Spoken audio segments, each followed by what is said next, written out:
Hi guys, it's Jess from Honest Fiction, and welcome back to my channel. In today's video, I am going to be sharing my top 10 books that feature witches.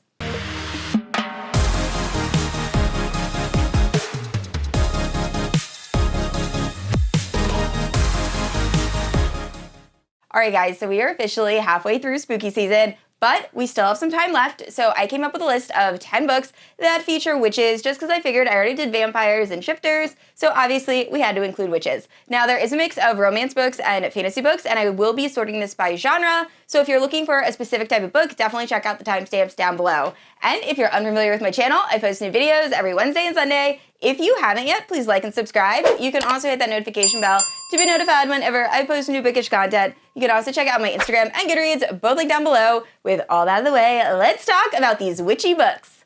Alright, so starting off with YA fantasy, I only have 2 books. So first up, we have Serpent and Dove. This is an unbelievably popular YA kind of fantasy romance. It is following Louise and Reed. So this is a story about a witch and a witch hunter. So at the beginning of our story, we meet Louise, and she was part of a coven. She is a witch, but something happens that causes her to flee for her life. So she ends up in the town known as Caesarine, and she's kind of living as a thief because in this town, witches are actually hunted by chasseurs, who are witch hunters. So Reed Diggory ends up being one of like the top witch hunters. He is really into his job. He was raised in an orphanage where he was eventually like trained up to be a witch hunter, and he takes his job very seriously. But through some comical circumstances, he ends up having to marry Louise. So it's really an interesting marriage just because Louise is very extroverted, she curses, and then you have Reed who's like very pious and very against magic, and it's their romance, and it is very cute. I will say this first book, actually the series as a whole does read very young, but it is a YA fantasy story. There is a little bit of spice, and not very much. I don't think it actually happens on page, just kind of like alluded to. If I'm remembering correctly, don't quote me on this, it has been years since I have read this series.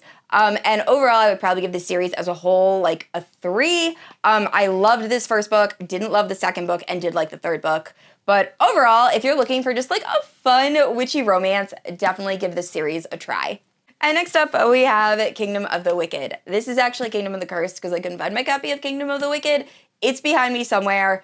It's fine, you guys get the gist. But anyway, Kingdom of the Wicked is YA. However, the next 2 books kind of go up in spice, and by the end of the series, it becomes an NA series. So it is a little bit spicier than Serpent and Dove, what I just talked about. But overall, this is a very fun witchy story. So we are following Amelia, and she has a twin sister, and her entire family is made up of witches. So something very tragic ends up happening, and Amelia has to solve a murder. Now, when she's trying to solve the murder, she realizes that she's going to need help, and she accidentally summons a Prince of Hell. So she summons the Prince of Wrath, and it is their story. Now, this is real enemies to lovers, just because Wrath and Amelia despise each other. Demons or Princes of Hell and witches just do not get along, but these two have to work together to solve this murder. And this first book was really fun. I will say, the series kind of changes its tone a lot as you progress. Like, this first book did feel very YA. It felt very similar to Kerri Maniscalco's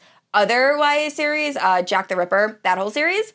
However, the second book, a lot spicier, and then the third book, I'm not exactly crazy about how it ended. However, I definitely did enjoy the series as a whole, if that makes any sense. But if you're looking for a really fun, kind of spicy, witchy fantasy romance, check out Kingdom of the Wicked. And moving into adult fantasy and fantasy romance, first up we have Spells for Forgetting, and this is by Adrienne Young. So it has been quite a while since I read this, however, I do remember this having a lot of witchy vibes. We are following Emery, and she lives on Saoirse Island, which is a very tight-knit community, and most people that move to Saoirse Island don't end up leaving. So Saoirse Island is also comprised of mostly witches, so it is very like steeped in tradition. Most of the mothers end up passing down their knowledge of witchcraft to their daughters, and like I said, most people that live there don't end up leaving. So anyway, Emery has a group of friends, there's 4 altogether, and they have decided that when they get older, they are going to leave this island and just start life outside and have like normal lives that don't involve any sort of witchcraft or any kind of crazy traditions.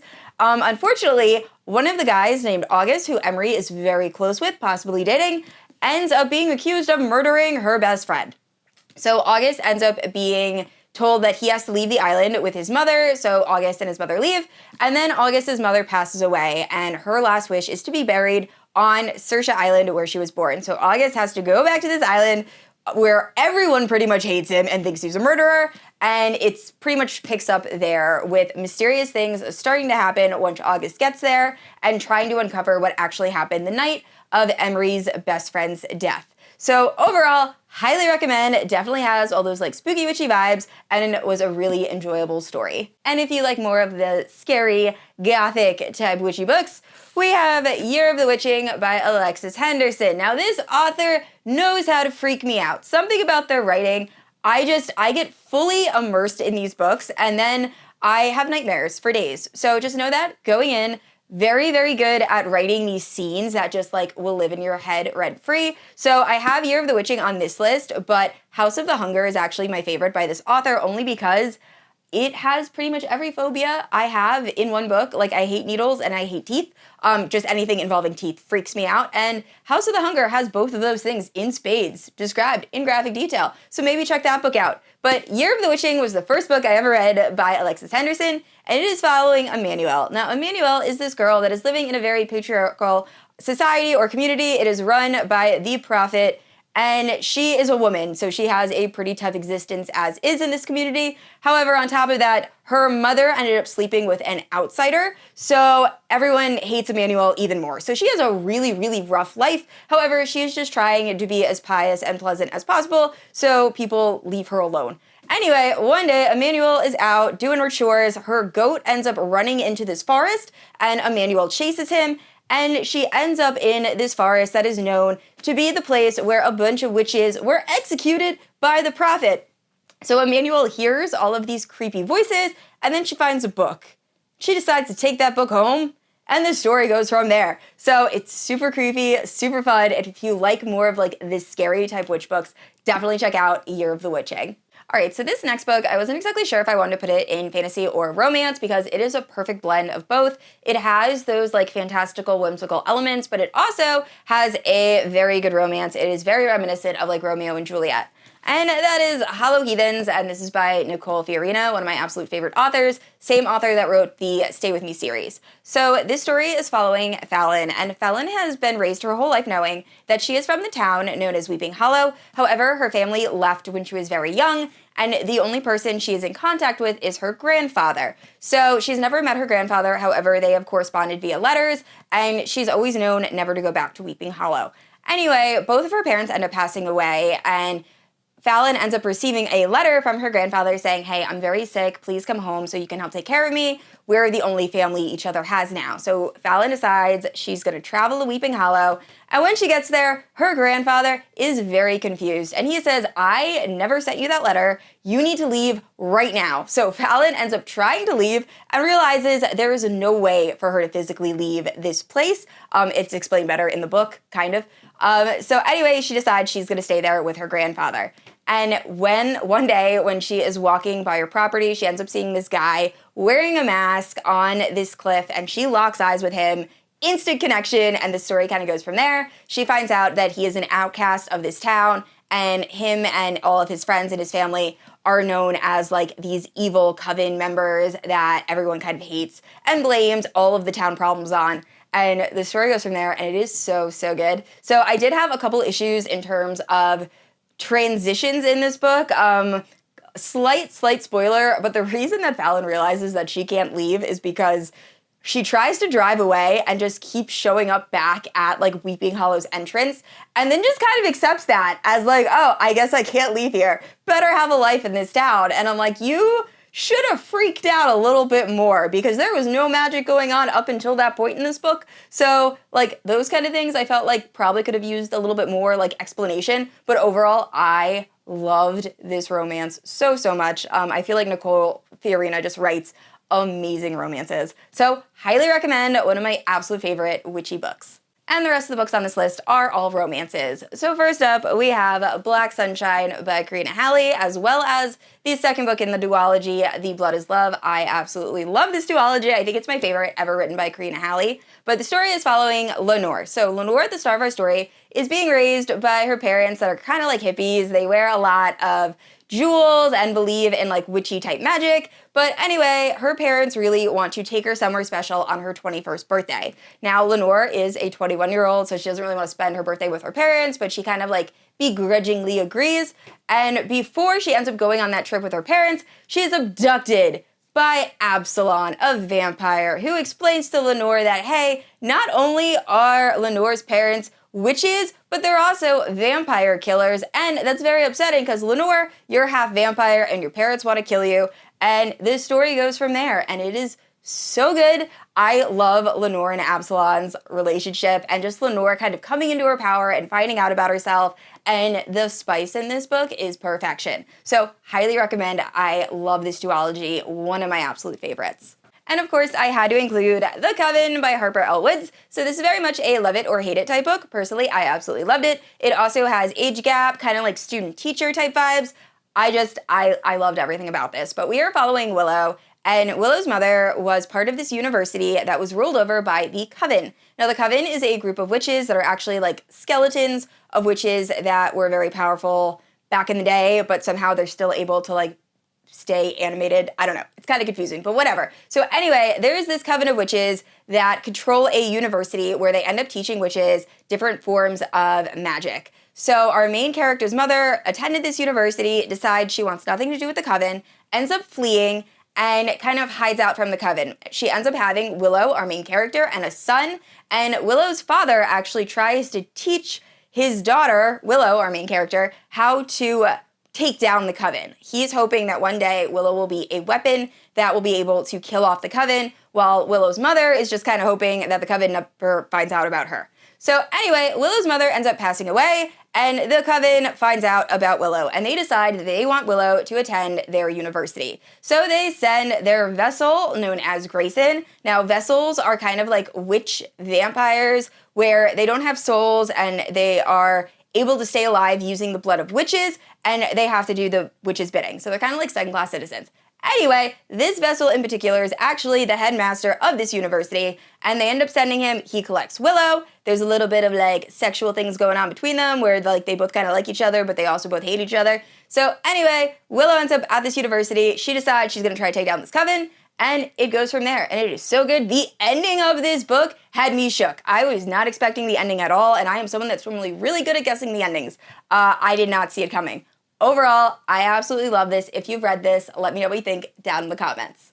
And next up, we have Bewitched by Thalassa. So this story is following Celine, and she really wants to join the Handmaid Coven. However, Celine is a witch, but the way she's able to use magic is that she has to pay with her memories. So she hasn't been able to join any covens because, unfortunately, if she keeps practicing magic, she's eventually going to pass away, because if you have no memories, it's really hard to function in life. But anyway, Celine's determined, so she ends up going to this interview at Handmaid Coven, where they tell her if she is able to go on a quest, I think she also has to find a familiar, and do all of these things, they'll accept her into the coven. So Celine decides she's going to do that. She ends up traveling to like the jungle. Her plane ends up going down, and through magic, she is able to survive. However, she doesn't exactly know what happened because she had to pay with her memories. Anyway, she ends up hearing this voice calling her, and instead of running in the other direction like I would do, she decides to follow it, and she follows it to a tomb. And she gets to the tomb, and the voice is like, "Open me." And once again, not exactly sure why, she does just that. She opens the tomb, and then this barbarian type sorcerer comes out and says, "Hey, you trapped me in here, and you're my wife." And the story goes from there. It was really fun. I'm not a huge fan of Thalassa's writing. However, I did enjoy this book way more than I was expecting. So definitely check it out, especially if you like urban fantasy and you like a little bit of humor in your romance. And this next book is a little bit of a stretch. However, my favorite character in this series is a witch, and I did just meet the authors of this book series, and they were unbelievably sweet. So we have Obsession, and this is part of the Make Game series, and it is by Kay Lorraine and Meg Ann. It is a paranormal Why Choose romance series, and it is so good. I actually have a vlog of me reading this first book because I had no idea it was Why Choose, so I was really confused in the beginning. But overall, I really liked it. So the story is following Sunday, and she's a werewolf that isn't able to shift. So her family is kind of embarrassed of her, and they end up sending her to this university. And when she gets there, she realizes that her mate that she actually denied a few years ago is going to this university and has turned everybody against her. So she is just trying to start up a fresh start at this university. She ends up meeting her roommate, who is a witch, which is why it is included in this video. But she also ends up meeting a priest vampire who was a priest that was turned into a vampire, who's one of her professors. Also a vampire that just becomes completely obsessed with her, that we find out is actually one of the higher-ups in his vampire-like clan. And then there's a mythical Thor-type character that also really likes her. And then there's the mate that she ended up denying, who still has the hots for her because he is her mate. So it is all of their romances, and it is so much fun. So I highly recommend checking out this series.